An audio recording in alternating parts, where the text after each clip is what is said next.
โดยมันบ่ได้เกี่ยวเราจะหันบ่แอวจนอยากสิหักพุ่นแล้วงามอยู่เนาะงามเท่าตัวนี้บ่คือมันอยู่สวนน่ะเนาะน้องชอนเนาะโดยมันข้าวชื่อน้ำชื่อปิ้งนัวปิ้งนอกก็มีเงินมาที่ใช้หมดนั่นแหละทางจางรถแน่พี่หน่อยเนาะเปิดคลิปเปิดภาพไม่บัดนี้ก็รอหาทางน้องชอนก่อนพี่หน่อยเนาะเห็นแวบๆเมื่อกี้นี่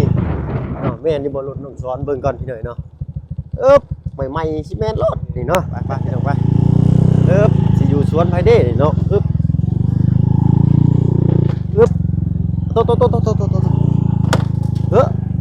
แน่เรียบร้อยรถค่อยจอดไว้นี่กันพี่หน่อยนะจอดโชว์ไว้รถเนาะใกล้มาเลยมาอย่ามายืมกันได้เนาะเนาะเอาขึ้นมาก็บ่ได้สูงดอกพี่หน่อยเนาะขึ้นมาน้อยนึงเนาะ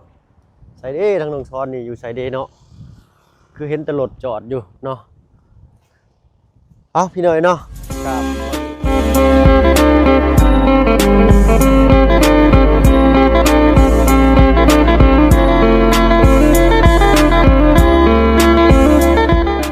ทักทายได้พี่น้องเด้อเนาะกับทักทายสบายดีผู้ใหญ่ใจดีเลยเก็บซีเบิร์ดทุกท่านที่เข้ามาหับมาชม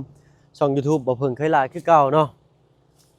ว่าฝั่งไทยฝั่งลาวแล้วก็ทั้งฝั่งต่างประเทศก็ยินดีต้อนรับเข้าสู่ช่อง YouTube บ่เพิ่งเคยลาเช่นเคยพี่น้องเนาะวันนี้เปิดคลิปเปิดภาพมาก็อยู่กับป่ามันของน้องชอนเนาะแม่นบ่ล่ะป่ามันเพิ่นนี่เห็นน้องชอนบ่จ้าเห็นน้องชอนบ่อยู่ไสน้องชอนอยู่ไสตามหาคนรอนี่อยากตามหายากหน่อยหนึ่งนะพี่หน่อยเนาะต้องบุกป่าพาป่ามันก็จะไปมันสิมียังให้เหยียบบ่นี่เนาะอย่าได้เนาะจอดรถไว้หิมทางครับพี่หน่อยเนาะบ่เดี๋ยวหลอกคอซ้ำนี่ก็ได้ปึ๊บเริ่มมีเหงื่อออกแล้วบาดเนาะใครในแต่มื้อนี้บ่ฮ้อนปานใดโอ้โหมันปีนี้หัวโบใหญ่พี่หน่อยเนาะบอโดพุ่นกองจิกเข่งอยู่นี่เนาะใส่เด้ต้องช้อนอยู่ทางใดเด้เนาะ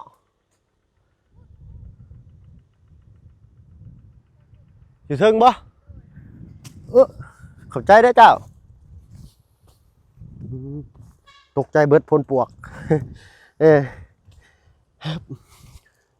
ใช่คือบ่เห็นจักเถื่อแล้วบัดนี้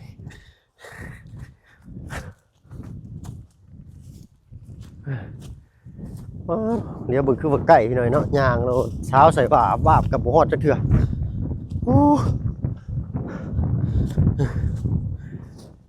น้องชอนใส่ดิ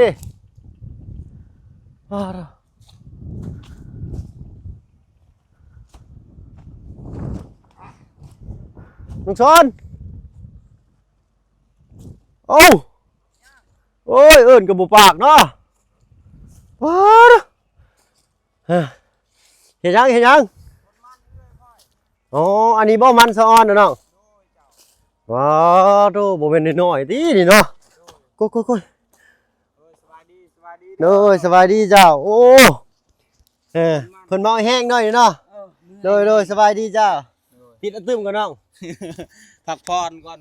4 คนก่อนนี่เห็นคนแบบบ่ได้ลายแบบมันเขามันน้อยเดียวเพิ่นบ่ได้เอาแห้งฮอดใช้มันแล้วนี่ฮอดบ่นตัดนี่บ่ฮอดควรตัดนี่อ๋อต่อไปอีกบ่แม่นเนาะของเจ้าบ่ตัวน่ะของค่อยที่ลายมันค่อยเนาะมันบ่งามลายแล้วผู้ไผว่าน้อยน้องชอนเอ้ยตั้งแต่แจ้นั่นเนาะสุดผู้ฮอดเสาไฟฟ้าต้นนั่นพี่ต้นเล็กผู้ต้นปุ๊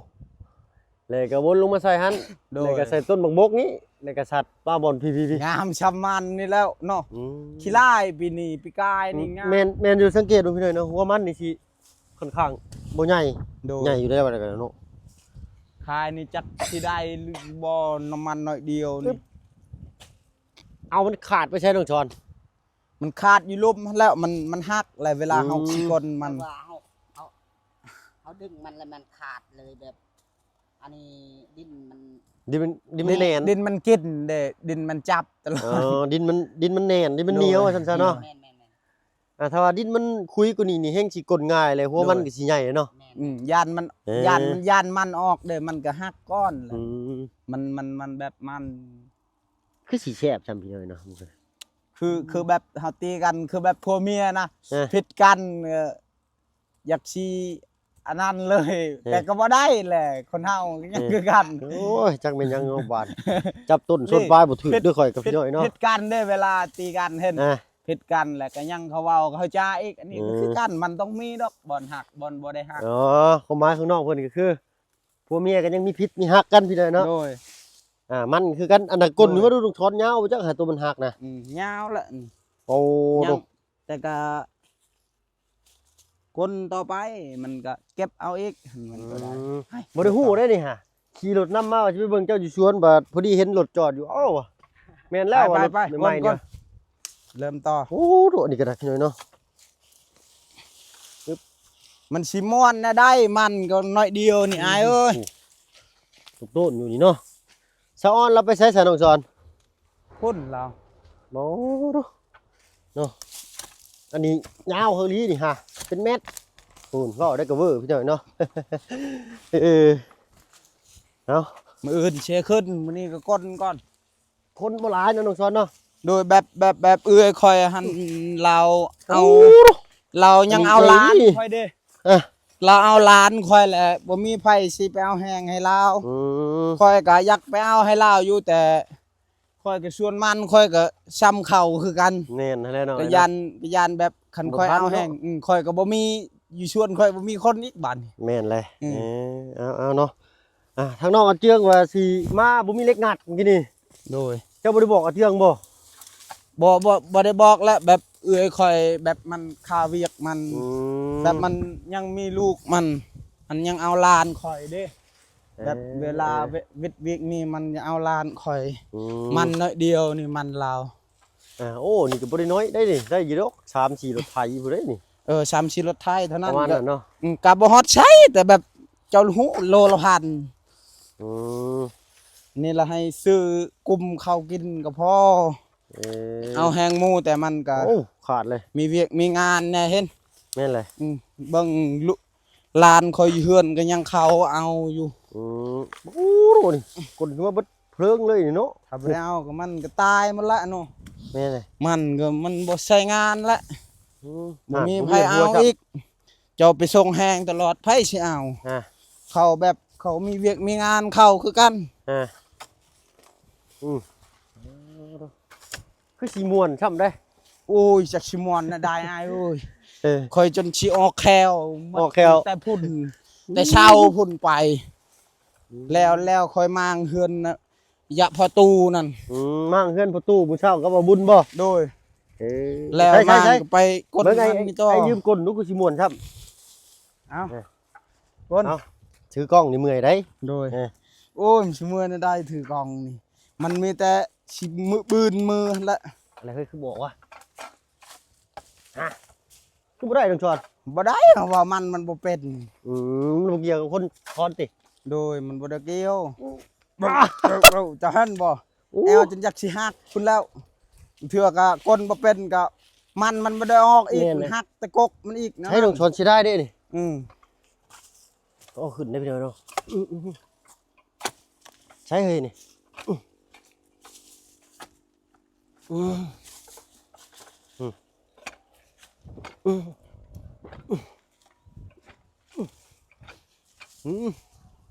นี่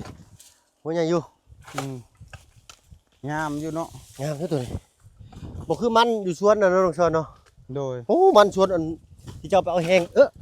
โอ้ยาได้บาดมือได้อ้ายนี่เฮาเว้าคันก้นแล้วบ่ได้เบิ่งนี่มันถึงบาดนี่เฮาเบิ่งมือเฮานี่ นี่เป็นแผลมันแล้วเบิ่ง เออ มือเฮาแบบชึกแบบคือเจ้าก้นหั่นแหละ มาแล้วนี่สิขุดอีกบ่นี่ ขุดเอาเก็บเอาอีกวิทย์นี่เด้วิทย์เข้าขึ้นนี่เด้ เออ แบบมันยังลายอยู่เลยเฮ็ดกันไป มีน้อยก็เฮ็ดน้อย มีลายก็เฮ็ดลาย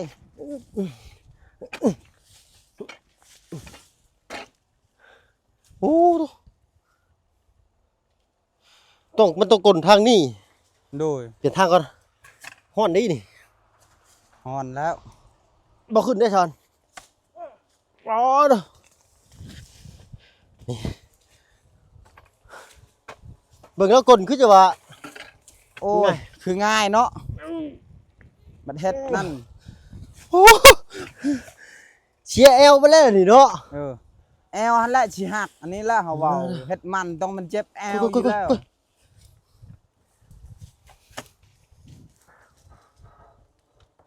เอาใส่เข้าไป มาเฮาก้นจักหน่อยอายคืออายย่างบ่ไหวอีกจักหน่อย พาโทษพี่หน่อยเนาะเรากลคือจะว่ามีวิธีบ่นี่เนาะเอ็นคอจนพึ่ง แต่เฮาบ่ได้เฮ็ดอาชีพเฮาอ้ายเอ้ย แน่เนาะเฮ็ดตลอดก็ชิน เบิ่งจักชวนไป อ๋อ ฮอด10 20พุ่นไปตลอด ไปเอาแห้งเพิ่นได้ โดย อันนี้ก็4หลังคา3หลังคาแล้วไป แต่เขายังบ่ได้กลเด้แบบเฮาไปเอาแห้งซื่อแต่ก็ยังบ่หมดชวนเขา สวนอันที่เจ้าไปมื้อน่ะคนหลายเนาะน้องชนเนาะ หลายแล้ว อ๋อโตเป็นชาว แต่เฮา เกือบ บ่ได้ 30คนพี่หน่อยเนาะ อันนี้ เจ้า เขาอยากไปไล่อยู่แต่เขาอยากให้เขาไปไล่แต่แบบเขาบอกก่อนเขาหันอยากไปอยู่แต่เขาว่าเขาก็ให้บอกเด้ ว่าเฮาบ่มีคนมาส่งแห้งคอยอยากให้ซุมเจ้าไปอยู่ เนาะมันบ่มีคนไปส่งแห้งคืนเพราะเราก็ฆ่าลูกเนาะ โดย แบบลูกลาวก็ยังมีคนเอา โอ้โตแต่อ้ายจะปลูกไว้ได้นี่เนาะ โดยถ้าเจ้าบ่ได้เฮ็ดแห้งแบบนี้มันก็ตายเลยคนเฮานี่คนแต่ชาวพุ่นมีแต่4คน อันนี้มี4คนกลเนาะ คนลาย หมู่คู่ในบ้านนี่แหละเนาะน้องชอนเนาะ โดยคันเขาอยากไปอยู่เขาอยากไปหมดบ้านนั่นแหละคือมื้อนั้นน่ะเด้ฮอดเช้า30บัดเฮาไปส่งเพรียวมันสิส่งได้ เอาลานครับแน่ เช้านี้ไปลื้อบ้านพ่อตู้บ่ชอน โดยแล้วลือก็มากดมันอีก คนตั้งแต่6 โมงบ่มื้อเช้านี่ ซุมเขาบ่ฮู้ว่าอยู่เฮือดเนาะนางซอนช่วงนี้ เขาบ่ฮู้เด้แล้วเวียกเราก็แทบสิบ่ได้พักเลย ว่าช่วงนี้ก็บ่เป็นหยังเนาะ แน่ๆเนาะ ค่อยก็เห็นอยู่เขาคอมเมนต์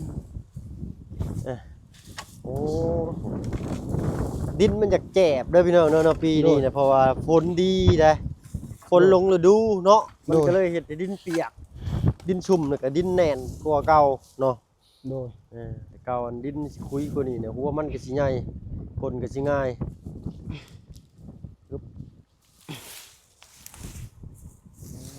กดเนาลีโลได้พี่น้องเนาะกระสั่นแลบ่ได้ไปขายนี่โอ้ตุ๊ฟังหน่อยผู้นี่ก็มีแต่พี่น้องหมดผู้อื่นบ่ มีแต่พี่น้องมาซอยกันเนาะ โดยมีแต่พี่น้องชื่อได้ไปนี่เด้ผู้อื่นบ่ได้มาเลยผู้เดียวก็บ่ได้มา ดีแหละพี่น้องเนาะยังมีไอ้น้องญาติโกโหติกันซอยเอาเหือเอาแห้งกันโดยถ้าเจ้าอยากสิจ้างก็มันน้อยเดียวเฮาก็ใส่ซื้อข้าวซื้อน้ำซื้อปิ้งนัวปิ้งนอกก็มีเงินมาที่ใช้หมด แน่นเลย ทั้งจ้างรถแน่ เพิ่นพอดปีหนึงนี่เท่าไรน้องชอนอันนี้ นี่นะ แม่นไร นี่3.8 ล้านเขาพอทางนี้ 3.8 ล้านเกือบ4 ล้านแล้วเก็บแล้วนี่ก็จ้างเพิ่นมาฟอดบ่บัดนี้ประมาณได้ล้านปลายปีนี้เขาก็พอดล้านปลาย2 ล้านนี่แหละ บ่ได้ดุดเด้อพี่น้องเนาะไทยซื่อเนาะโดยปึ๊บตัวหญ้าปลีนี่ก็เนาะดินมันชุ่มนะพี่น้องเนาะเนาะโอ้หัวน้อยๆนึงก้มก้นเด้จ้ะเอ็นคอจนพึ่งเนาะแอวจนอยากหักแล้วโอ้เมื่อยเด้อพี่น้องเด้อเนาะก้นมันบ่นี่แหละคนเฮามันสิมีแฮงมาแต่ชายเนาะเนี่ยได้ปึ๊บเวลาเมื่อยก็นอนพักซื่อ เศร้าเมื่อยมาเอาต่อ อืม ทางผู้หญิงพี่น้อยเนาะทางชะออนแล้วสิ เมื่อยก็นอนพัก เรา เนาะ สิ เนาะเขาบ่ฮักก็อยู่ซื่อๆเนาะอายเนาะ เมื่อยก็นอนพักเขาบ่ฮักกันอยู่ซื่อ โดย ๆโอ้ยว่าใส่เอกบาดนี้คำคมบัดนี้เนาะ เมื่อยๆนี่ยังมีคำคมเนาะ ตาย เออ สิล้มทั้งยืนเลยก็ได้ โดยบ่ได้เว้าก็มันก็บ่ม่วนแหละ โอ้ยพี่น้อยเนาะ ถึงสิเมื่อยซำใดก็ยิ้มแน่ ยิ้มสู่เอาเลยน้องเอ้ย โดย เอา ก็เฮ็ดซำได้4คนก้นมันนี่เคยจนตาข้างเลย เอาดึกๆจังได๋ก็แล้วแหละปุ๊มันเป็นรถ10ล้อเลยพี่น้อยเนาะ มื้ออื่นน่ะขึ้น ยืน ยังกองและยังขุดทางอีก อืม มื้อนี้จน ขุด ว่า ทางให้ เอา รถ เสียมไป เข้า เอา มาได้ งัว บ่ จ้างรถเพิ่นนี่รถเท่าไรน้องชอน อืม จ้างคนนี่ จ้างคน จ้างเพิ่นแก่รถเท่าไรวะ ประมาณได้400,000รถละ400,000 อืม หรือว่าเบิดนี่400,000 บ่แหละไผสิแก้หมดนี่400,000ว่ะ รถละ400,000 400,000 300,000 โอ้รถละ300,000 400,000พี่น้อยเนาะโอ้สามรถนี่ก็เบิดไปเลยล้านปลายเนาะ โดย เออ สำนั้นแหละโอ้ยก็เขารถใหญ่เข้าเทื่อก็เชียร์นั่นนี่อีกเทื่อก็รถตายอีกเขาแป้งก้อนนั้นอีก อืม แต่เฮาก็บ่เป็นหยังเนาะ นั่นแหละน้อยเนาะ เฮาได้รถใช้ก็ดีใจเลยแม่นบ่ แม่น้อย เฮาได้รถใช้อยู่รถลาวก็ดีใจแล้ว ดีเขาจะมาให้บ่ โดยบ่ได้คิดหยังเด้อได้แต่รถใช้ชื่อก็ดีใจแล้ว กันสิปลูกแต่มันผัดมันราคาตกก็พอได้ขายกล้วยต้องปลูกสองอย่างที่ไหนเนาะ โดย กล้วยราคาตกก็อย่างน้อยก็ได้ขายมันปลูกพืช มีน้อ ผ ย สม ขายน้อย ว่าซั่นซะ มีลายขายลาย โอ้สำกลขี้ดินนี่เนาะ อืม หัวบ่ได้ใหญ่พี่น้องแต่ว่ามันขึ้นมาแบบว่ามันขึ้นมาเบิดพวงเบิดอันนั้นมันเลยนะเบิดหากเบิดตอดมันนั่นนั่นก็ขาด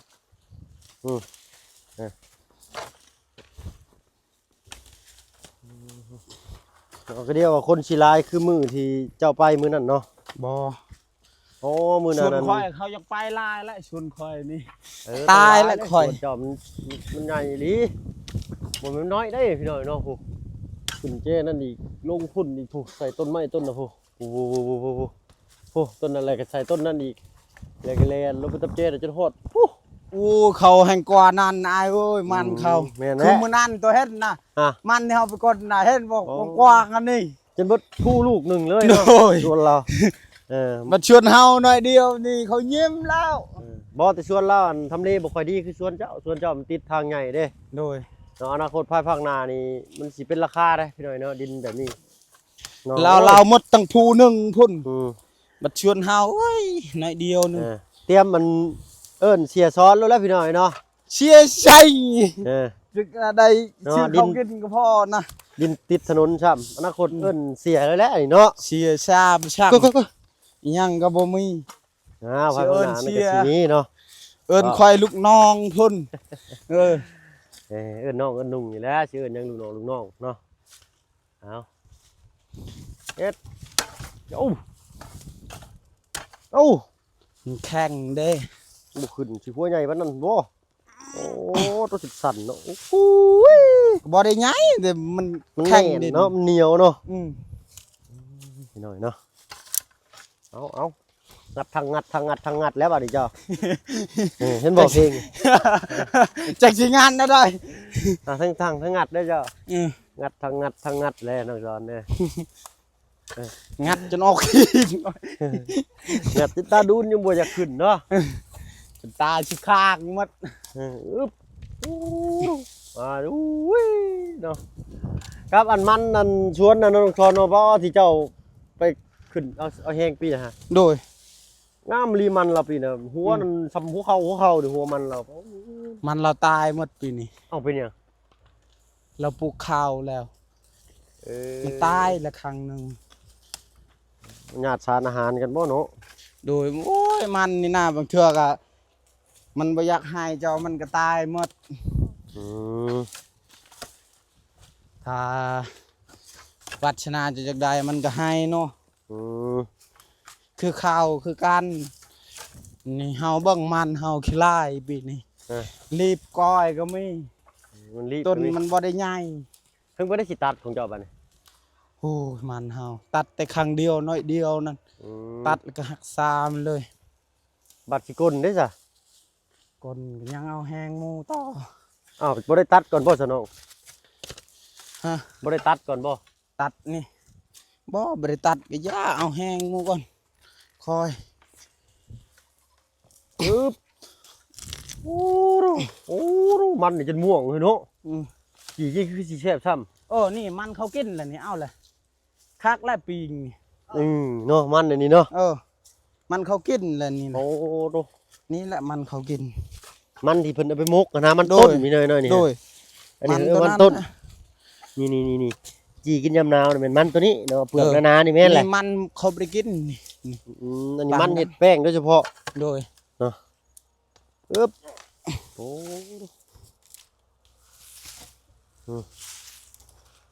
จกลงไปบ่มีงูบ่น้องชอน ไปคิดและงูงังไปช่าง บ่มีเลยเนาะ มันคิดแต่งูคนเฮามันก็ตายเลย ย่านนี่เลยเนาะว่า เถื่อมี เอาค งู นย่าน มีพิษอีกเฮาอยากคิดเรื่องนั้นก็แล้ว คิดเผื่อไว้นี่แล้วว่าเผื่อได้ระวังตัวเอาไม้แยมก่อนเลยก็ เฮาบ่แย่พอแห้งแล้วบ่ได้กนมันอีก เนาะ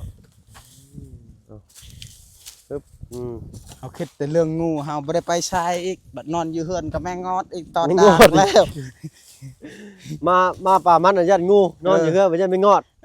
นอนอยู่เฮือนกับแม่งอดอีกเอ้า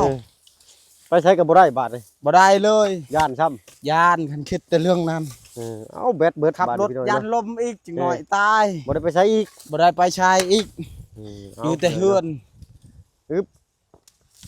โอ้ยเอ็นคอจนพึ่งเนาะขึ้นมาสังกะปั้นนี่ โอ้ดูเอาแบตเบิดบาดนี้พี่น้อยเนาะก็คือสิได้สิได้ลาพี่ลาน้องแล้วบาดนี้เนาะ โดย เอาสู้ๆเด้อน้องเด้อ โดย อู้ย